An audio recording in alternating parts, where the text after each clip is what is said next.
Good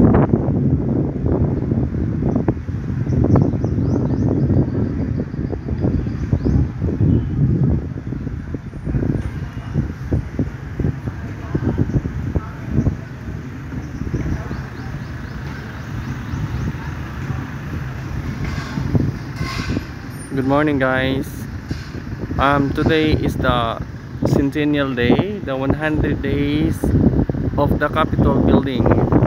Since ito ay tinayo, 100 days ngayon. So the province of Negros Oriental is celebrating with the 100 days of the Capitol building.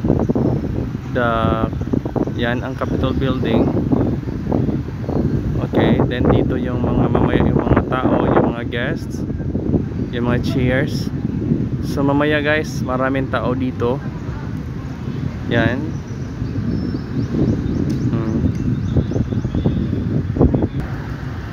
So here's the legislative building where the offices of the board members and the vice governor in the province of Negros Oriental.